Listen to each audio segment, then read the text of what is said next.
শ্রদ্ধাবান উপাসক উপাসিকাগণ, আমরা আলোচনা করতেছি মহাজ্ঞানী মহাপণ্ডিত প্রতিসম্বেদলাভী অরহত নাগসেন বান্তে এবং তার্কিক রাজা মিলিন্দের ধর্ম আলোচনা। ওনারা বৌদ্ধ ধর্ম বিষয়ে অনেক গুরুত্বপূর্ণ বিষয়ে আলোচনা করেছেন, প্রশ্ন উত্তরে অনেক সুন্দর করে আলোচনা করেছেন, সবাই যাতে সহজে বুঝতে পারে। অনেক গভীর বিষয়ে আলোচনা করেছেন, অনেক সন্দেহমূলক বিষয়ে আলোচনা করেছেন। এই ধর্মদর্শনের শুনলে অনেক কিছু জানতে পারা যায়, বৌদ্ধ ধর্ম সম্পর্কে অনেক সন্দেহ অপনোদন হয়ে যায়। তাই শুনুন, ধর্ম সম্পর্কে জানুন।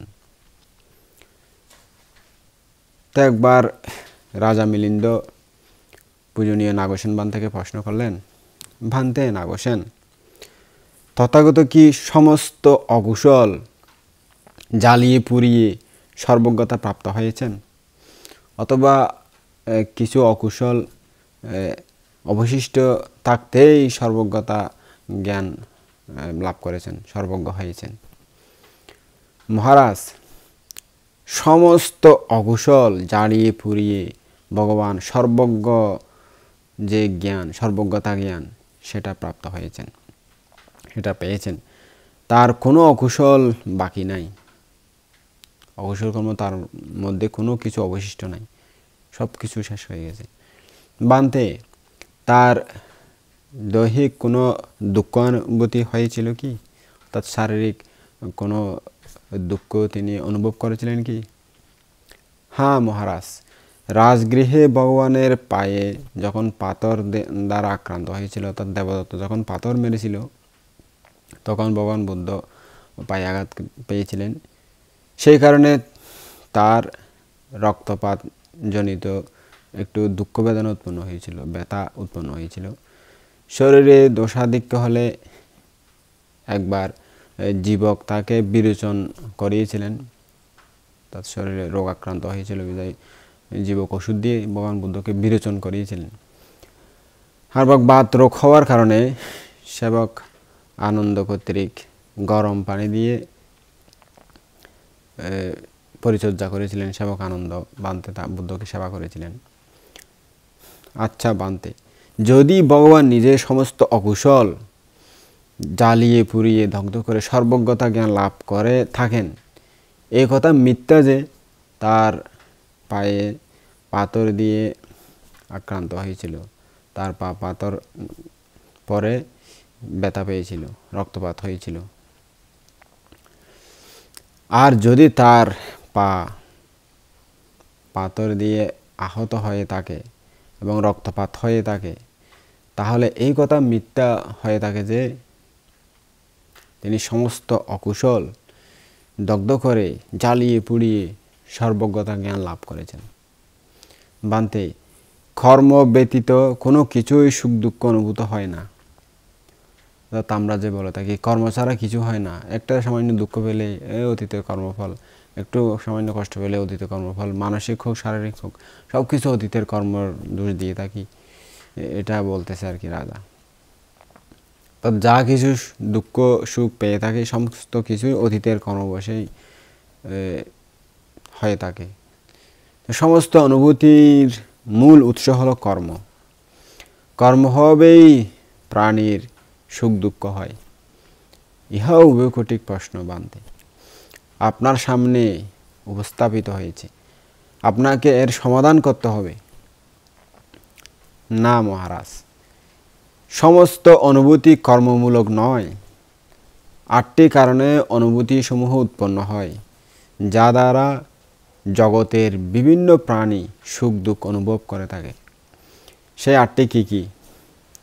বায়ুর প্রকোপে, পিত্তের প্রকোপে, শ্লেষ্মার আধিক্যে, সন্নিপাতিক, ঋতুর পরিবর্তন, খাদ্য ও পানীয়ের বিষম ব্যবহার, উপক্রম প্রসূত এবং নিজের কর্মফল। এই 8টি কারণে জগতের বিভিন্ন প্রাণী সুখ দুঃখ অনুভব করে থাকে। মহারাজ, এক্ষেত্রে যারা বলে যে কর্মই জীবগণকে প্রপীড়িত করে এবং আগের জন্মের অতীত জন্মের 7টি কারণ অস্বীকার করে, তাদের সেই বাক্য মিথ্যা প্রতিপন্ন হয়। অর্থাৎ যে 8টি কারণ বলা হয়েছে, শেষের যে 8 নম্বর, এটা একমাত্র নিজের কর্মফল। আর যেগুলো 7 প্রকার, এগুলা যে বলা হয়েছে এগুলা কর্মের ফলে নয়, এগুলা শরীর ধারণের ফলে ইহ জীবনে ঘটে থাকে। আসলে অনেক পণ্ডিত জ্ঞানীবান তারা বলে আমি একজন অনেক জ্ঞানী, অনেক ধ্যানী, বাংলাদেশে দেশক হিসাবে খুব সুপরিচিত, এরকম একজন বানতে বলতে শুনেছি। আমাকে বলেছেন অনেকবার, আমিও জিজ্ঞেস করেছিলাম। উনি বলছে সব কিছু কর্ম।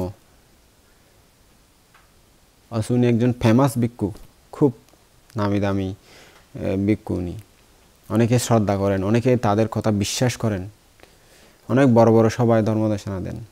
তো ওনাকেও বলতে শুনেছি এইভাবে যে সব কিছু কর্ম, কর্ম কর্ম ছাড়া কোনো কিছু হয় না। উনি বলেন যে আমি যে চলার সময় একটু হুচট খেলাম বা একটা কাটা পুড়লাম, সেটা কি? তো উনি বলেন যে সেটাও কর্ম। কর্ম আছে বলেই তো আমি কাটাতে দেখতে পাইনি, কর্ম আছে বলেই তো আমি হুচট খেয়েছি, আমার পায়ে এরকম কাটাবিদ্ধ হয়েছে, গোজাবিদ্ধ হয়েছে, বা এরকম অ্যাক্সিডেন্ট হয়েছে, ছোটোখাটো যেগুলো হয়। তা আসলে এগুলো কর্ম নয়। অঙ্গুত্তর নিকায়ে একটা খুব সুন্দর এই বিষয়ে সূত্র আছে, ওখানেও সুন্দর করে ব্যাখ্যা করা হয়েছে। আর এখানেও রাজা মিলিন্দ আর নাগসেন বান্তি আলোচনা করেছেন, সবগুলো কর্ম নয়।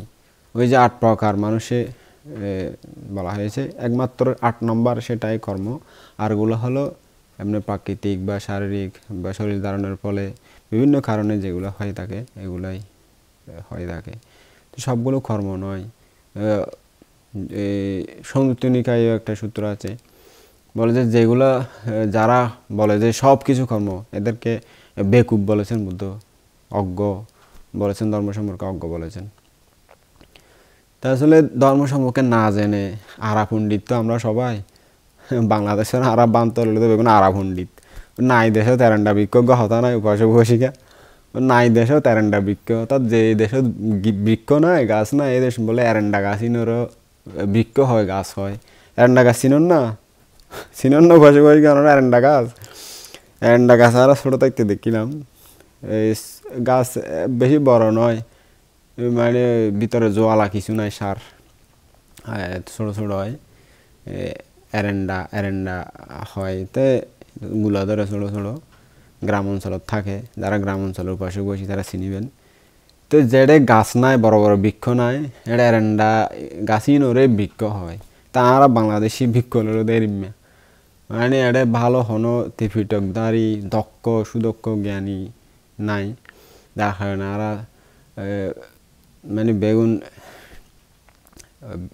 বৃক্ষ হিসেবে পরিচিত আর কি। আরা লজ্জা দেশক বেগুন আরা পণ্ডিত, বেগুন আরা পণ্ডিত, কিন্তু নিজেরও বহুত বড় পণ্ডিত মনে করি বেগুন আরা। আমি পণ্ডিত হতো, পণ্ডিত হতো, আমি পণ্ডিত, আমি বেশ জানি তো, আমি বেশ জানি, তার গুম্বুল তার গুম্বুল তার গুম্বুল, আরে ভুলের হনো শেষ নাই। তা আসলে ত্রিপিটক শাস্ত্র ভালো করে শিক্ষা করি, দক্ষতা অর্জন করি, নিজে অনুশীলন করি, তারপরে জনসমাজের বুঝাইবার উচিত।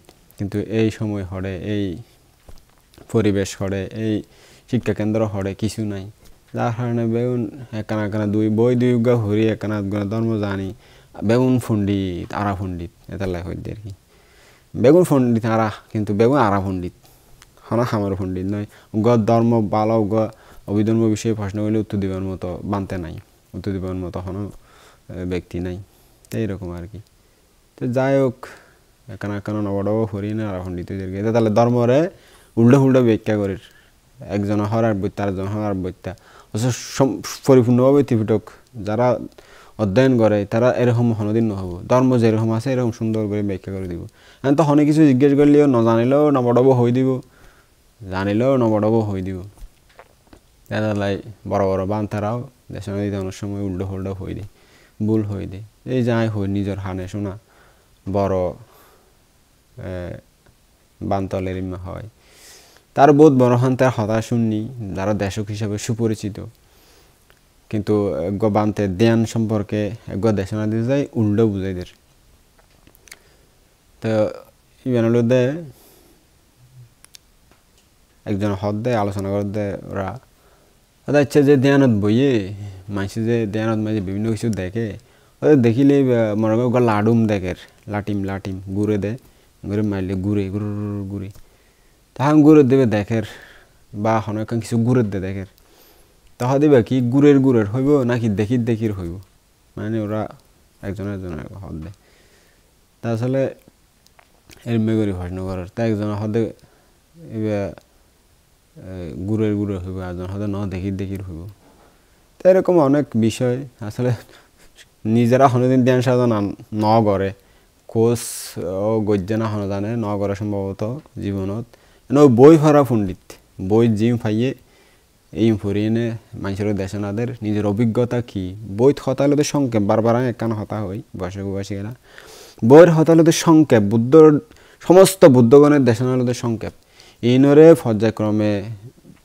সুন্দর করে ব্যাখ্যা করে দিয়ে বর্তমান মানুষেরা বুঝা করিব বুদ্ধ সময় হলেই তারা ফারামিবান একটু হলেও বুঝি যায় গই আর এখনও মানুষের ডাল মাথা ভিক্ষু সমান হন মানুষ শুনবে এবং ডাল তুমি বালা করি বুঝাই দিলে অর্থ ভাঙিনেও দিলে নবুঝিব এতালাই তো গুরু পরম্পরা আচার্য হলে টিফিটো তারও টিকা টিপ্পণী অট্টহতা এসে অনুটিকা মহাটিকা বাইর করে সুন্দর করে ব্যাখ্যা করছি পর্যায়ক্রমে আস্তে আস্তে বুঝি পেলাই নবুঝির দেই তেরম করে আছে এখন বেগুন আরা পণ্ডিত হইতে যায় নাই দেশে ট্যারেন্ডা বৃক্ষ হইতে যায় ধর্মর একভাবে উপস্থাপনা করে তো ইং করতে যায় ভুল হয়ে যার গই বালা করি টিভিটকে স্টাডি নকরি একবার একা করে ফরিয়ে না মহাপণ্ডিত হয়ে যার গই তো যারা হারানে উল্টো ওই যার গই নিজে ধর্ম অনুশীলন নকরি না মানুষের বুঝাইতে যার ধ্যানের বিষয় তো নিজে অনুশীলন করা করিব তো নিজে প্র্যাকটিক্যালি বুঝিতে পারলে তো মানুষের বুঝাইলে সন্ধান দিয়ে কৃম্য করে বুঝা ফুরিব তো বুঝতে পারব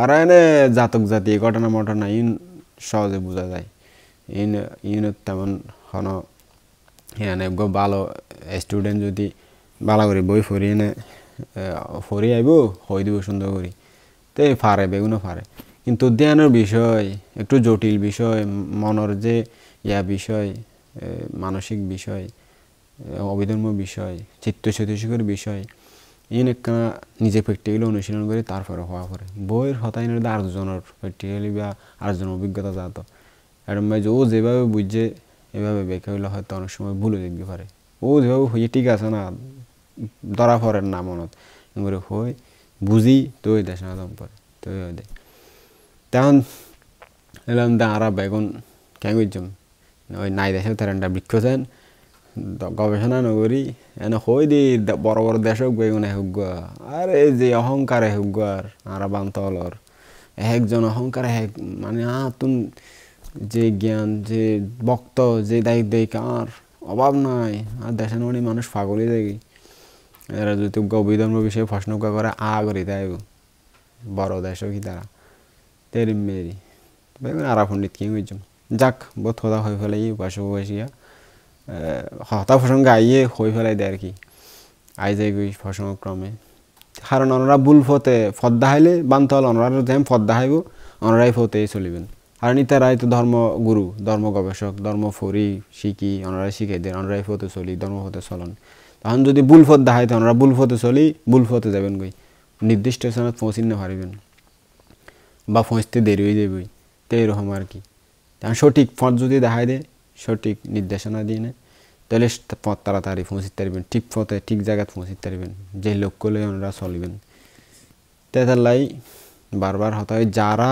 ত্রিপিটকর জ্ঞান আছে এবং প্লাস নিজেরা অনুশীলন করছি এরকম বান্তলের দেশনা শুনিতে বেলায় চেষ্টা করিবেন তারা এরকম বান্তলের দেশনা শুনিবেন তাহলে ওনার পথ সঠিক হবার সম্ভাবনা আছে আর যদি এনে আর লজ্জা মানে নিজে বই কাউ ভরি আইনও হইদের এর মধ্যে হয়তো বুলেট পারে অনেক সময় জানা হইতাম স্যার তো যাই হোক এই যে হইর বড় বড় বান্ত হলে দেশনা দেয় বেগুন কর্মফল হয় কিন্তু কর্মফল বেগুন নয়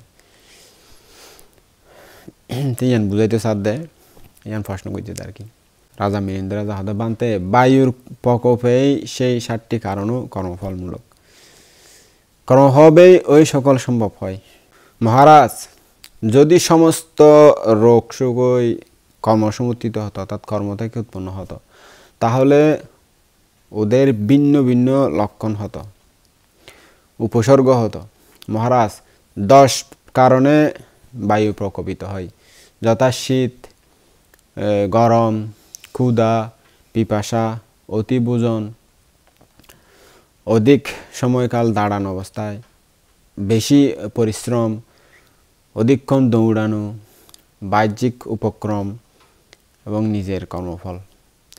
এই কারণসমূহের মধ্যে প্রথম 9টি কারণ পূর্বজন্ম ও পরজন্মের সাথে সম্পর্কযুক্ত নয়, শুধুমাত্র বর্তমান জন্মেই উৎপন্ন হয়ে থাকে। সেই কারণে বলা যায় না যে সমস্ত বেদনা কর্মসম্ভূত, অর্থাৎ সমস্ত কষ্ট দুঃখই কর্মের কারণে উৎপন্ন, এটা কোনোদিন বলা যায় না। তো যারা এরকম বলে তারা ধর্ম সম্পর্কে অভিজ্ঞ নয়, একথাই বলতে হবে। মহারাজ, পিত্ত কুপিত হওয়ার 3 প্রকার কারণ: শীত, গরম, বিষম ভোজন, তাতে উল্টাপাল্টা খাবার ভোজন করলে আমাদের যে পেটের ভিতরে এটা পিত্ত কুপিত হয়। শ্লেষ্মা কুপিত হওয়ারও 3 প্রকার কারণ: শীত, গরম, খাদ্য পানীয়ের অত্যাচার, বদহজম টদম এরকম হলে আর কি। মহারাজ, বায়ু, পিত্ত ও শ্লেষ্মা প্রকোপের কারণসমূহের দ্বারা কুপিত হয়ে একসাথে স্ব বেদনাই উৎপন্ন করে। ঋতু পরিণামজ বেদনা ঋতুর পরিবর্তনেই হয়ে থাকে, তাতে ঋতু পরিবর্তনের কারণে যেগুলো আমাদের শারীরিক রোগ শোক হয়, ব্যথা যন্ত্রণা হয় বা কষ্ট পাই, এগুলো ঋতুর কারণে হয়ে থাকে, সেগুলো কর্মফলের নয়। বিষম আহারাজ বেদনা বিষম আহারেই উৎপন্ন হয়, উল্টো ফুল্টা খাবার খেয়ে বিভিন্ন যে রোগ উৎপন্ন হয় অনেক সময়, সেগুলোর কারণে সেগুলো হয়। উপক্রমিক বেদনা ক্রিয়াও কর্মফলেই হয়ে থাকে। কর্মবিভাগজ বেদনা পূর্বজন্মে কৃতকর্ম হবেই হয়। মহারাজ, এই প্রকারে কর্মবিভাগজ বেদনা অল্প মাত্র, স্বল্প পরিমাণ, অন্য বেদনা অপেক্ষাকৃত বেশি, বহুতর। এই ক্ষেত্রে মূর্খেরা এই সমস্ত কর্ম বিপাকজ মাত্রা লঙ্ঘন করে। বুদ্ধ জ্ঞান ছাড়া কারো পক্ষে সেই সকল নির্ণয় করা সম্ভব নয়, অর্থাৎ কোন কর্ম অতীতের কর্মফলে কারণে উৎপন্ন হয়েছে, কোন কর্ম কিভাবে ফল দিচ্ছে, কি কর্মফলে কি রকম ফল পাচ্ছি আমরা, এটা সাধারণ মানুষের জ্ঞানের, সাধারণ জ্ঞানের ধারণার অতীত। এটা একমাত্র বুদ্ধ জ্ঞানই সম্ভব। যারা বলে যে সবগুলো কর্মফলের কারণে উৎপন্ন, তাতে আমি পেট কামড়াচ্ছে, মাথা কামড়াচ্ছে, এই যে হুচট কাশি, কাটা ফুটতেছে, এই হচ্ছে সে হচ্ছে, ছোটো কাটো যে দুঃখ যন্ত্রণাগুলো, এই সব ব্যক্তিং কর্মফলের কারণে, ব্যক্তিং কর্মফলের কারণে, এরকম যারা বলে তারা মূর্খ। এখানে বলা হয়েছে যে মূর্খ কারণ হলো যারা অজ্ঞ, ধর্ম সম্পর্কে অভিজ্ঞ নয়, তাদেরকে এরকম, অর্থাৎ না জেনে, সম্পূর্ণ না জেনে সব কর্মফলকেই কর্মফল বলেই তাড়িয়ে দেয়। আমরাও বলি না কর্মফল, কর্মফল, আসলে সবগুলো কর্মফল নয়। হ্যাঁ, কর্মফল কোনগুলো কোন কর্ম কীভাবে ফল দিচ্ছে এটা জানা সম্ভব নয়, অনেক কঠিন কর্মফল সম্পর্কে জানা। ভগবান বুদ্ধ কয়েকটা বিষয় নিয়ে চিন্তা করতে নিষেধ করেছেন, সেগুলোর মধ্যে কর্মফল একটা। এর মধ্যে আরগুলো হলো যেমন ঋদ্ধি মানে ঋদ্ধি বিষয়, তারপর নির্বাণ, তারপরে কর্মফল, আকাশ, এই সব বিষয় নিয়ে চিন্তা করা অনুচিত।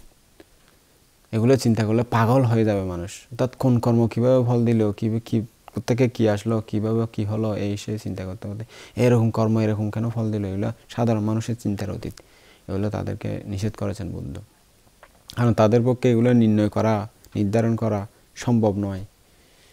তো খুব কঠিন বিষয়, সেজন্য জ্ঞান দিয়ে চিন্তা করতে হবে যে আসলে ধর্ম সম্পর্কে জেনেই দেশনা দেওয়া উচিত। এমনি অল্প জেনে এগুলা বলে ফেললে, বুদ্ধ স্থান কাল পাত্রভেদে অনেক কথা বলেছেন, সেগুলো কোথায় কোন স্থানে কোন কথা প্রযোজ্য হবে, কোন কথা বলতে হবে, সেগুলো ভেবে চিন্তে বলতে হবে। একচাটিয়ে বলে গেলে অনেক সময় ভুল হয়ে যায়। তাই ধর্ম সম্পর্কে আগে ভালো করে গবেষণা করে, নিজে প্র্যাকটিক্যালি অনুশীলন করে তারপরে দেশনা দিতে পারলে অনেক ভালো। এরকম হলে ধর্ম বিকৃত হয় না। তো এটা আর কি, কর্মফল সবগুলো নয়, অনেক কর্মফলের মধ্যে অনেকগুলো বর্তমানের কারণে উৎপন্ন হয়, আর অনেকগুলো অতীতের কর্মের কারণেও হয়ে থাকে কিছু। এগুলো চিন্তা করা বুদ্ধগণের কাজ। মহারাজ, পাথর দিয়ে ভগবানের পায়ে যে আঘাত হয়েছিল বায়ু প্রকোপের কারণে নয় বা অন্যান্য যে 8 প্রকার সেই কারণে নয়, কিন্তু উহা ঘটনাক্রমে কারো উপক্রম ধারায় ঘটেছে। মহারাজ, বহু শত শত হাজার হাজার জন্ম থেকে তথাগতের প্রতি দেবদত্তের প্রতিহিংসা চলে আসতেছে। তিনি সেই প্রতিহিংসা প্রণোদিত হয়ে বড় ও ভারী পাথরের টুকরা নিয়ে বুদ্ধের মাথায় নিক্ষেপ করব এই বলে নিক্ষেপ করেছিলেন। তখন সেই পাথর 2 বড় পাথরে লেগে তথাগতের নিকট না পৌঁছাতেই বাধাপ্রাপ্ত হয়ে পড়ল। ওদের সংঘাতে ছোট একটি পাথরের টুকরা উঠে ভগবানের পায়ে পড়ে, সেটা দিয়েই বুদ্ধের পা থেকে রক্ত ঝরেছিল, এটার আঘাতেই। উহা ছাড়া অন্য বেদনা ছিল না। যেমন ক্ষেত্র কিংবা বীজের দোষে অঙ্কুরিত হয় না, কর্মবিভাগ কিংবা কোনো প্রক্রিয়া থেকে ভগবানের এই দুঃখ বেদনা উৎপন্ন হয়েছে, তাছাড়া অন্য বেদনা নয়। অথবা যেমন পেটে কিংবা খাদ্যদ্রব্য ভুক্তদ্রব্য হজম হয় না, সেরূপ কর্মবিভাগ কিংবা কোনো প্রক্রিয়া থেকে ভগবানের এই দুঃখ বেদনা উৎপন্ন হয়েছে, তা ছাড়া অন্য বেদনা নয়। মহারাজ, অথচ ভগবানের কর্মফলজনিত বেদনা ও খাদ্য পানীয়ের বিষম ব্যবহারজনিত কোনো বেদনা হয়নি। অবশিষ্ট 6 প্রকার সমুত্থান বা কারণ থেকে ভগবানের দুঃখ বেদনা হয়ে থাকে, কিন্তু সেই বেদনার এমন শক্তি নাই যাতে উহা ভগবানের প্রাণান্তকর হতে পারে, জীবন হরণ করতে পারে। মহারাজ, এই চারিভৌতিক দেহে ইষ্টানিষ্ট শুভ অশুভ বেদনা উৎপন্ন হয়েই থাকে। মহারাজ, আকাশে নিক্ষিপ্ত ডিল মাটিতে এসে পড়ে, এটা স্বাভাবিক। কেমন মহারাজ? সেই ডিল কি পৃথিবীর পূর্বকৃত কর্মফলে এরূপ তাতে পড়ে? তা আকাশে একটা যদি ডিল মারে, সেটা অবশ্যই নিচে এসে পড়বে, তাহলে সেটা কি কর্মফল? ওই ডিলটা এখানেই পড়বে, সেটা কি অতীতের কর্মবশে হয়ে থাকে? সেরকম নয় মহারাজ। এইভাবেই ভগবানকে পৃথিবীর নিয়ে জানবেন, মাটির নিয়ে জানবেন। যেমন ওই ডিল কর্ম ব্যতীত ওই মাটিতে পড়ে, সেরূপ পূর্বকৃত কর্মফল ছাড়া অন্য কারণে সেই শিলাখণ্ড তথাগতের পায়ে পড়েছিল হয়তো। মহারাজ, এই জগতে মানুষেরা মাটি কুঁড়ে মাটিতে বিভিন্ন দা কুড়াল দিয়ে আঘাত করে, তবে কি এই পৃথিবী এই মাটি পূর্বহিত কর্মের ফলের কারণেই এভাবে মাটি খনিত হয় বা আঘাতপ্রাপ্ত হয়, বিদীর্ণ হয়? না বানতে। মহারাজ, এরূপ যেই পাথর খণ্ডটি ভগবানের পায়ে এসে লেগেছিল তা ভগবানের পূর্বকর্মের দরুন অতীত হয় নাই। ভগবানের যে রক্তপাত হয়েছিল, পীড়া হয়েছিল, দুঃখ পেয়েছিল, ব্যথা পেয়েছিল, উহাও পূর্বকর্মের দরুন হয়নি, সন্নিপাত বশতই হয়েছে। তার অপর যে সকল দৈহিক ব্যাধি উৎপন্ন হয়েছে, রোগ উৎপন্ন হয়েছে, উহারা কর্মসম্ভূত নয়, কিন্তু অবশিষ্ট 6 প্রকারের কারণে অন্যতম কারণ হতে উৎপন্ন হয়েছে। মহারাজ, দেবাদিদেব ভগবান সংযুক্ত নিকায়ে মৌলীয় শিবক নামক উপদেশে ভাষণ করেছিলেন, বলেছিলেন, শিবক, দৈহিক কোনো কষ্ট পিত্ত প্রকোপিত হলেই উৎপন্ন হয়। তোমার পক্ষে নিজের ইহা জানা উচিত এবং জগতের ইহা সত্যসম্মত বিষয়। শিবক এক্ষেত্রে শ্রামণ ব্রাহ্মণ ভিক্ষু সামনে এই ধারণা পোষণ করেন যে, এইরূপ বলেন যে মানুষ সুখ দুঃখ দুঃখ সুখ যা কিছু ভোগ করে তৎসমুদয় পূর্ব কর্ম হেতুই ভোগে থাকে। তারা নিজের অভিজ্ঞতা ও লোকসম্মত সত্যকে লঙ্ঘন করতেছে। সুতরাং আমি বলি যে তাদের মতবাদ মিথ্যা। শ্লেষ্মা, বায়ু, সন্নিপাত প্রভৃতি দ্বারা উৎপন্ন বেদনাকে এইভাবে জানতে হবে। ইহা স্বয়ং ও জানা উচিত এবং জগৎ ইহা সত্যসম্মত বিষয়। সুখ দুঃখ কিংবা অদুঃখ সুখ নিজের কর্মফলের কারণ হয়ে থাকে। তারা নিজের অভিজ্ঞতা লোকসম্মত সত্যকে লঙ্ঘন করতেছে। সুতরাং আমি বলতেছি যে তাদের এই মতবাদ মিথ্যা। মহারাজ, এইভাবে ইহা জানা উচিত যে সমস্ত বেদনা কর্মফলের দরুন উৎপন্ন হয় না, তৎসমস্ত দুঃখ বেদনা কর্মফলের কারণে উৎপন্ন হয় না। তো কি কি হয় কি কি না হয় এগুলা সাধারণ মানুষের জানা অসম্ভব, বুদ্ধগণের জ্ঞানের গোচরিত বিষয় এগুলো। তো অতএব ইহা স্বীকার করা উচিত যে সমস্ত কুশল জ্বালিয়ে পুড়িয়ে তথাগত ভগবান বুদ্ধ সর্বজ্ঞতা জ্ঞান লাভ করেছেন। তখন রাজা বলেন, হ্যাঁ বান্তে, আমরা এটা স্বীকার করি। তার একবার বান্তেকে প্রশ্ন করলেন, বান্তে, আপনারা বলে থাকেন তথাগতের যা কিছু করণীয় ছিল তা বুদ্ধিমূলেই পরিসমাপ্ত হয়েছে, তার আর উত্তর করণীয় নাই, অথবা যা করা হয়েছে ওর পরিচয় বা সংস্করণও কোনো কিছু নাই। সঙ্গে সঙ্গে ইহাও বলে থাকেন যে 3 মাস পর্যন্ত তাকে ধ্যানমগ্ন থাকতে দেখা যায়। বান্তে, যদি তথাগত বুদ্ধিবৃক্ষের মূলে সমস্ত কর্তব্য সমাপ্ত করে থাকেন, তাহলে এই কথা মিথ্যা যে 3 মাস পর্যন্ত তিনি সমাপত্তি ধ্যানে, সমাধিতে, ধ্যান সাধনায় রত থাকতেন।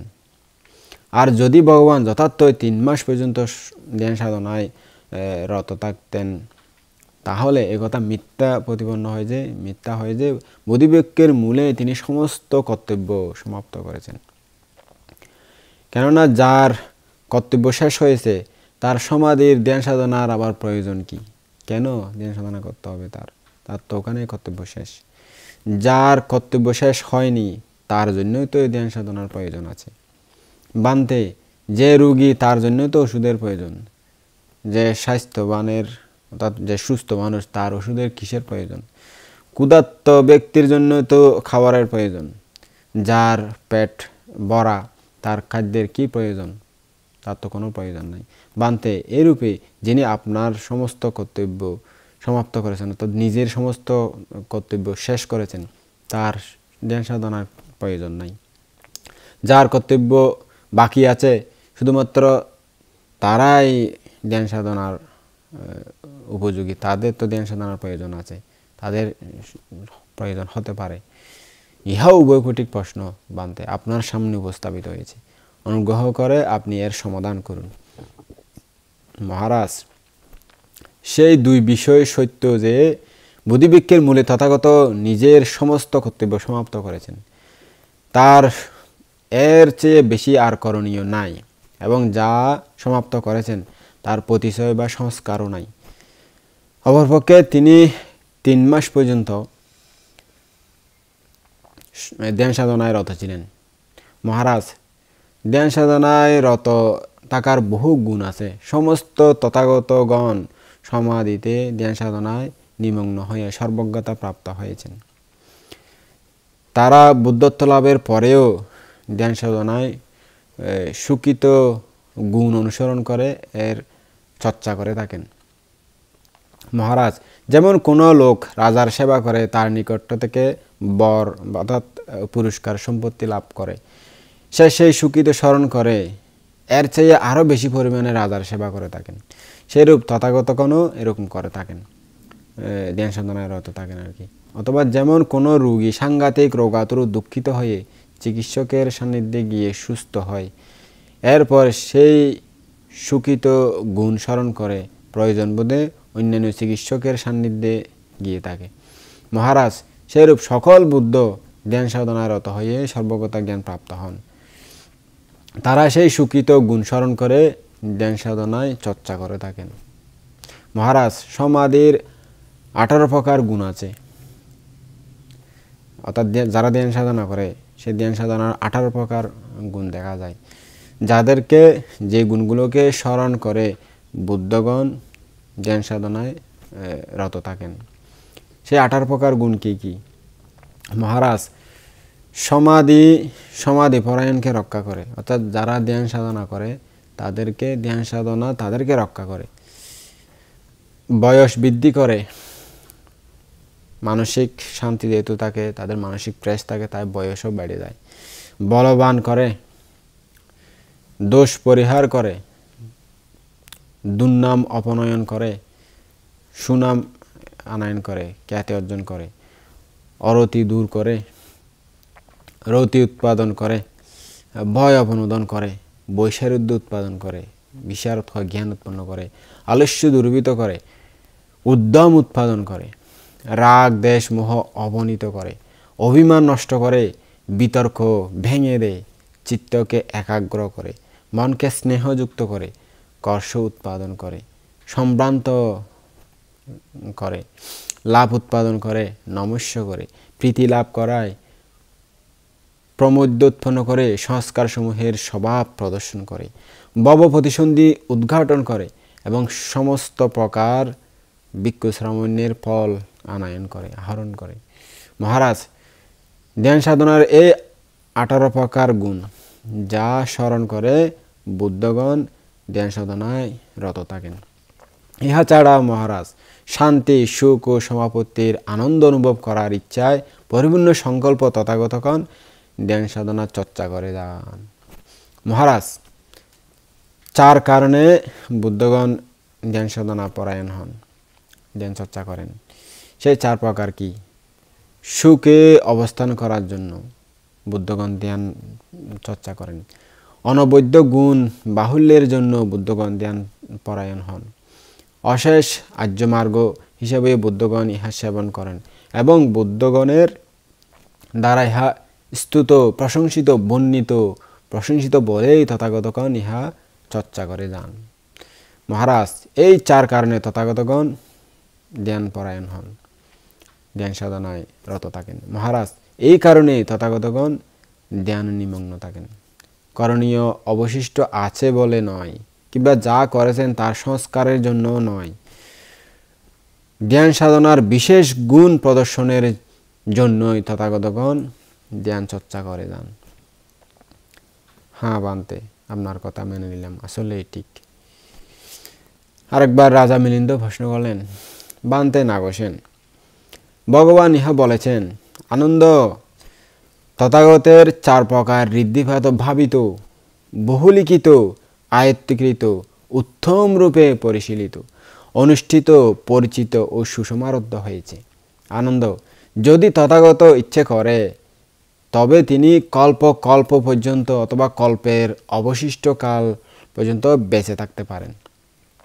আবার তিনি ইহাও বলেছেন যে আজ থেকে 3 মাস পর তথাগত পরিনির্বাণ প্রাপ্ত হবেন। বান্তে, ভগবান যদি সত্যিই বলে থাকেন যে তিনি 4 ঋদ্ধিপাতে ভাবিত, তিনি ইচ্ছা করলে কল্প কল্পকাল বেঁচে থাকতে পারেন, তাহলে 3 মাসের সীমা নির্দেশ ইহা মিথ্যা প্রমাণিত হয়। আর যদি 3 মাস পরে পরিনির্বাণের কথা সত্য হয় তবে ইহা মিথ্যা প্রমাণিত হয় যে তিনি কল্প কল্পকাল বেঁচে থাকতে পারেন। কেননা বুদ্ধগণ অকারণে গর্জন করেন না। বুদ্ধ ভগবানগণ সত্যবাদী, অবিরুদ্ধবাদী।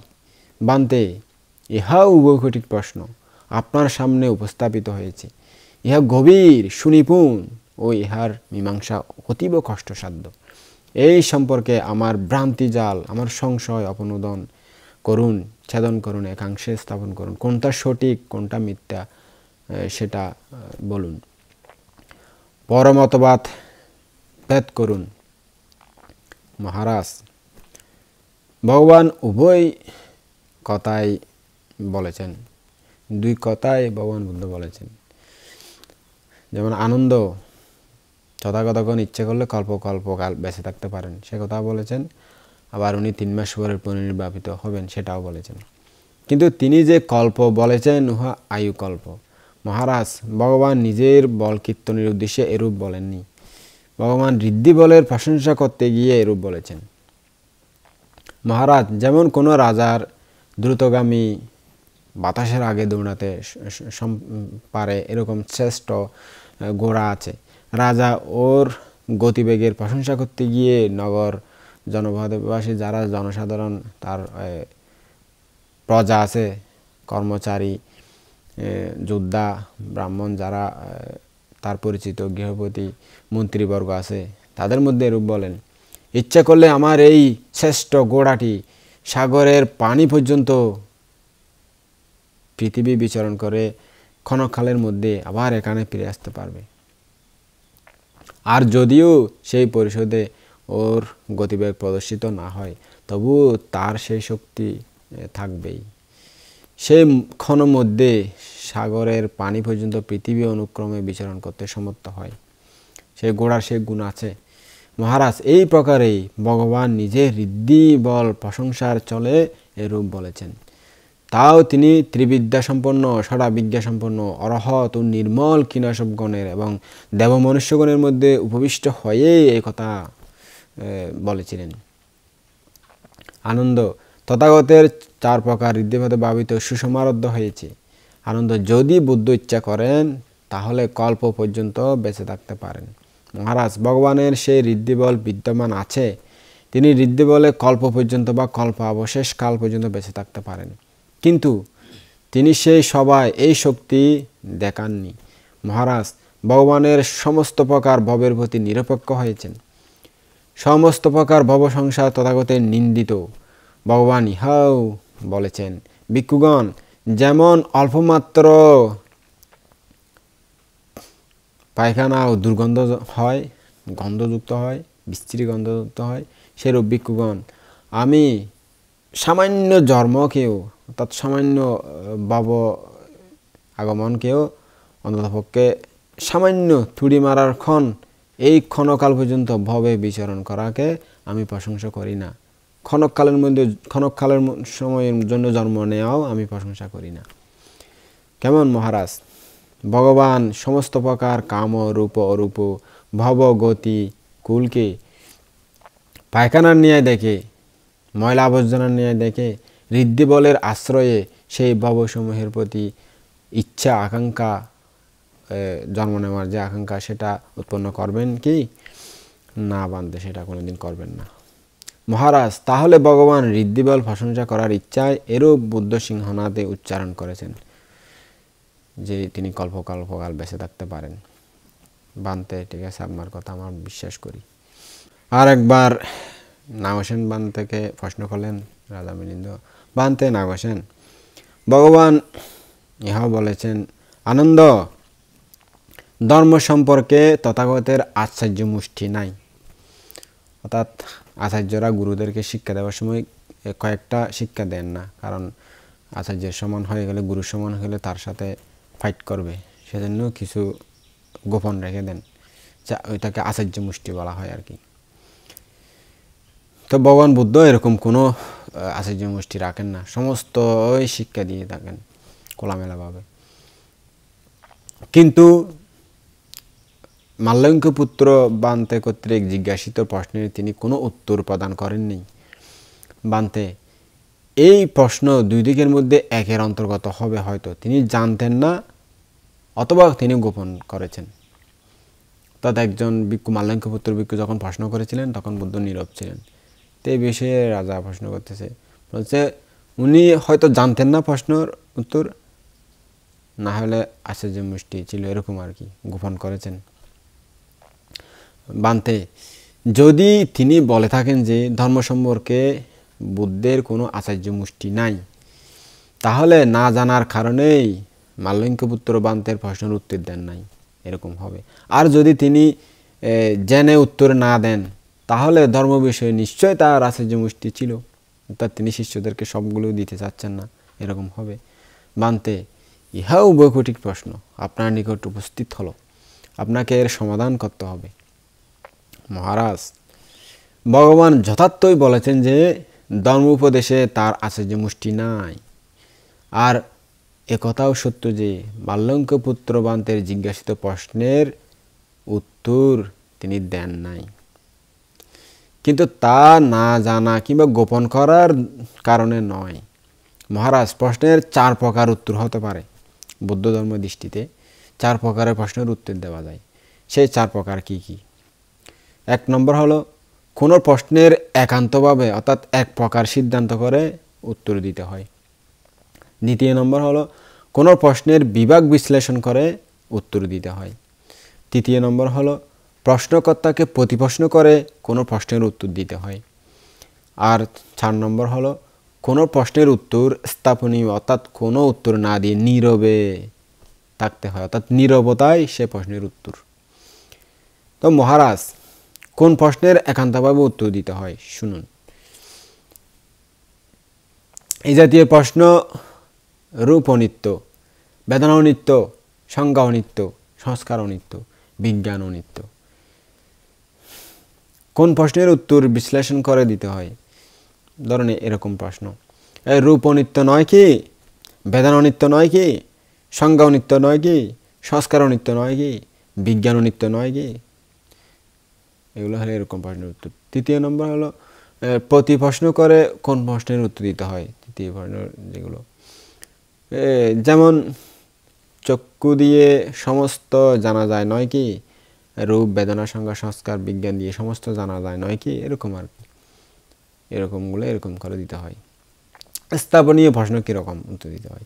এই জাতীয় প্রশ্ন স্থাপনীয়, যেমন সংসার কি শাশ্বত, সংসার কি অশাশ্বত, সংসার কি অন্তবান বা অনন্ত, কোনোটাই নয়, তাই নয় কি জীব বা শরীর এক, দেহ বা শরীর কি ভিন্ন ভিন্ন, তথাগত মৃত্যুর পর থাকেন কি, তথাগত মৃত্যুর পর থাকে না, তথাগত মৃত্যুর পর থাকে না, না থাকেন এরকম কি, তথাগত মৃত্যুর পর থাকেন না, না থাকেন না এরকম, আবার এরকম কি?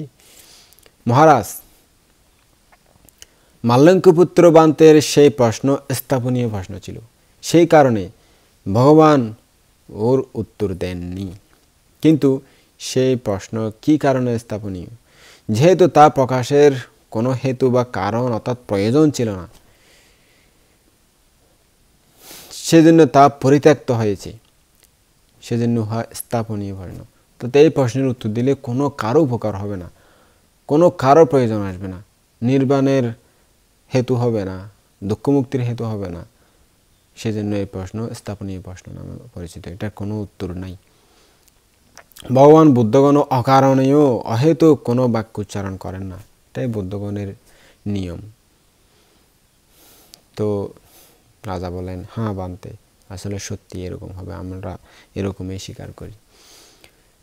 আর একবার বান্তেকে প্রশ্ন করলেন, বান্তে, ভগবান ইহাও বলেছেন সকলেই দণ্ড হতে শঙ্কিত হয়, অর্থাৎ লাঠি দিয়ে আঘাত করতে চাইলে সকলে ভয় পায়, সকলেই মরণকে ভয় করে। আবার তিনি ইহাও বলেছেন যে অরহৎ সমস্ত প্রকার ভয় অতিক্রম করেছেন। কেমন বান্তে? লাঠি বা দণ্ড অরহতের পক্ষে ভয়জনক নয় কি? তারা কি ভয় পায় না লাঠি দণ্ডকে? অথবা নরকে নারকীয় প্রাণীগণ নরকাগ্নিতে জ্বলিত, সিদ্ধ, তপ্ত সন্তপ্ত অবস্থায় সেই মহানরক থেকে মরে মুক্তির সময় মৃত্যুকে ভয় করে কি? বান্তে, যদি ভগবান সত্যিই বলে থাকেন সকলেই মৃত্যুকে ভয় করে, তাহলে এই কথা মিথ্যা প্রমাণিত হয় যে অরহৎ সমস্ত প্রকার ভয় অতিক্রম করেছেন। পক্ষান্তরে ভগবান যদি বলে থাকেন যে অরহৎ সমস্ত প্রকার ভয় অতিক্রম করেছেন, তাহলে একথা মিথ্যা বলা যায় না যে সকলেই মৃত্যুকে ভয় করে। বান্তে, ইহাও উভয়কোটির প্রশ্ন আপনার নিকট উপস্থাপিত হয়েছে, আপনাকে এর সমাধান করতে হবে। মহারাজ, ভগবান যে বলেছেন সকলেই দণ্ডকে ভয় করে, দণ্ড থেকে ভয় উৎপন্ন হয়, সকলেই মৃত্যুকে ভয় করে, মরণকে সবাই ভয় পায়, ইহা অরহৎগণকে উপলক্ষ করে বলেন নাই। অরহৎ এই নিয়মের ব্যতিক্রম, অতিক্রম, বাইরে। অরহতের ভয় হেতু সমুচ্ছিন্ন হয়েছে। মহারাজ, যে সকল প্রাণী কলুষমুক্ত নয়, ক্লেশমুক্ত নয়, যাদের অত্যধিক আত্মদৃষ্টি বিদ্যমান, আত্মধারণা বিদ্যমান, আমিত্ব বিদ্যমান, এবং যারা সুখে দুঃখে উন্নতাবনত হয়, সুখে লাফালাফি করে, দুঃখ কষ্টে বোধ ধরে না, কান্নাকাটি করে, এরকম আর কি, তাদের উদ্দেশ্যে ভগবান ইহা বলেছেন যে সকলেই দণ্ডকে ভয় করে। মহারাজ, অরহতের সমস্ত প্রকার গমনাগমন উপচ্ছিন্ন হয়েছে, জন্ম জন্মান্তরের ভ্রমণ শেষ হয়েছে, পুনর্জন্ম রুদ্ধ হয়েছে, জন্মের উপকরণ ভেঙে চুরে নাশ হয়েছে, সমস্ত ভবের প্রতি আসক্তি ক্ষয় হয়ে গেছে, সমস্ত সংস্কার বিনষ্ট হয়েছে, কুশলা কৌশল কর্ম ক্ষয় হয়েছে, অবিদ্যা সমূহত হয়েছে, বিজ্ঞান বিচ্ছিন্ন হয়েছে, সমস্ত কুশল জলে পড়ে ছারখার হয়েছে এবং লোকধর্ম অতিক্রান্ত হয়েছে। সেই কারণে অর্হৎ কোনো প্রকার বয়িত নয়। মহারাজ, মনে করেন কোনো রাজার 4 জন মহামন্ত্রী আছেন, যারা তার অনুরক্ত, যশস্বী, খ্যাতিমান, বিশ্বাসভাজন এবং উচ্চ পদে প্রতিষ্ঠিত। সেই সময় কোনো প্রয়োজন উপস্থিত হলে রাজা যদি নিজের রাজ্যের সমস্ত লোকের প্রতি আদেশ করেন, রাজ্যের সকলেই আমাকে রাজস্ব প্রদান করুক, তার রাজকর দিতে হবে, এটা নির্দেশ দিল। তো এই কথা শুনে ওই 4 জন মহাক্ষমতাধারী ব্যক্তির ভয় উৎপন্ন হবে কি? আপনি কি মনে করেন মহারাজ? না বানতে। কেন মহারাজ?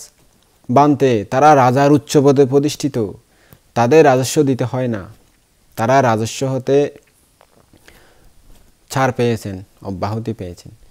অপর জনগণের উদ্দেশ্যে রাজা আদেশ দিয়েছেন যে যে সকলের বয়ের হেতু সমুচ্ছিন্ন হয়েছে, মহারাজ, যে সকল প্রাণী ক্লেশমুক্ত নয়, যাদের অত্যধিক আত্মদৃষ্টি বিদ্যমান, আমিত্ব বিদ্যমান, যারা সুখে দুঃখে বিচলিত হয়, তাদের উদ্দেশ্যে ভগবান ইহা বলেছেন সকলেই দণ্ডকে ভয় করে, ভয় পায়, সকলে মৃত্যুকে ভয় করে, মরণকে সবাই ভয় পায়। সেই কারণে অর্হৎ কোনো প্রকার ভয়ে বহিত নয়। বানতে কিন্তু সকলেই এই যে শব্দ বলা হয়েছে, উহাতে কেউ বাদ পড়ে না, এরকম নয় কি? এর প্রয়োগ দ্বারা প্রত্যেকেই পড়ে যায় ভিতরে, ওই কথার মধ্যে সবাই পড়ে যায়, সবাইকে গ্রহণ করা হয়েছে ওই কথার মধ্যে। আপনার কথিত বাক্য প্রতিষ্ঠিত করার জন্য আমাকে আরও প্রমাণ দিন, না হলে আমার বিশ্বাস হচ্ছে না ভালো করে। মহারাজ, কোনো গ্রামের অধিপতি নিজের আজ্ঞাবহ কর্মচারীকে আদেশ করে যে হে যাও, এই গ্রামে যত গ্রামের বাসী আছে, মানুষ আছে, তাদের সকলকে তাড়াতাড়ি আমার নিকট আসতে বলো। সে হ্যাঁ প্রভু এই বলে স্বীকার করলো এবং গ্রামের মধ্যে দাঁড়িয়ে 3 বার উচ্চস্বরে ঘোষণা করে বলে যে গ্রামে যত গ্রামবাসী আছে তারা তাড়াতাড়ি অধিপতির নিকট চলে যাও, সম্মিলিত হও। তো এরপর আজ্ঞাবহের ঘোষণা অনুসারে গ্রামবাসীরা তাড়াতাড়ি একত্রিত হয়ে গ্রামের অধিপতিকে বলে প্রভু সমস্ত গ্রামবাসী সম্মিলিত হয়েছে, এখন আপনার যা কর্তব্য তা করতে পারেন। মহারাজ, এই প্রকারে গ্রামাধিপতি একত্রিত হওয়ার জন্য সকল গ্রামবাসীকে আদেশ দেন। আদেশ পেয়ে তারা সকলেই সমবেত হয় না, ওখানে শুধুমাত্র গ্রামবাসীরাই সম্মিলিত হয়। তখন এই পরিমাণ আমার গ্রামবাসী বলে গ্রামস্বামী সেখানে স্বীকার করেন, অর্থাৎ বুঝতে পারেন যে এতটুকুই আছে। অপর বহু সংখ্যক আরও নারী পুরুষ দাস দাসী কর্মচারী কর্মকর্তা গ্রামবাসী রোগী গরু ছাগল হাঁস মুরগি বেড়া কুকুর অনেক কিছু থাকে যারা আসে না ওদের সম্মিলনীতে, তারা গণনায় পর্যাভুক্ত হয় না, অর্থাৎ গণনার মধ্যে তারা আসে না। কেন? শুধুমাত্র কোটি গ্রামবাসীকে উপলক্ষ করে আদেশ দেওয়া হয়েছে যে সকলে সম্মিলিত হোক, অর্থাৎ আশেপাশের একটা এলাকা হবে ওরকম সবাইকে বলা হয়েছে সম্মিলিত হতে, তারাই এসেছে মাত্র। মহারাজ, এইভাবেই ভগবান এই বাক্যে অর্হৎগণের উদ্দেশ্যে ভাষণ করেননি, তিনি যারা সাধারণ তাদের উদ্দেশ্যে এই কথা বলেছিলেন। সেই কারণে অর্হৎ কোনো প্রকার ভয়ে ভীত হন না।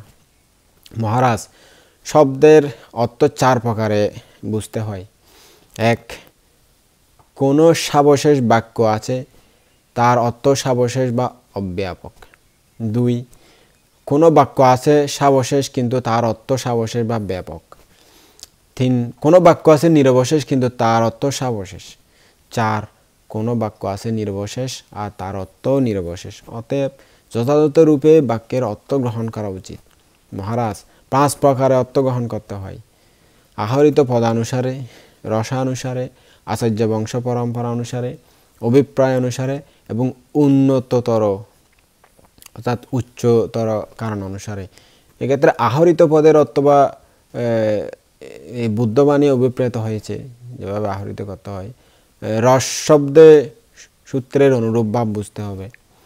আচার্য বংশ পরম্পরা যে বলা হয়েছে সে অর্থ স্বীকৃত হয়েছে, যা গ্রহণীয় হবে। অভিপ্রায় অর্থ নিজের যুক্তিসঙ্গত অভিমতকে বুঝতে হবে।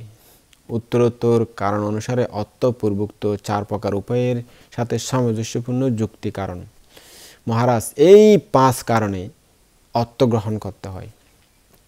এরূপে এই প্রশ্নগুলোর সুসমাধান হয়। হোক বানতে না বসেন, আমি তা সেরূপে স্বীকার করতেছি। অর্হৎ এই নিয়মের ব্যতিক্রম হোক, আর যে অবশিষ্ট প্রাণীরা ভয়প্রাপ্ত হোক।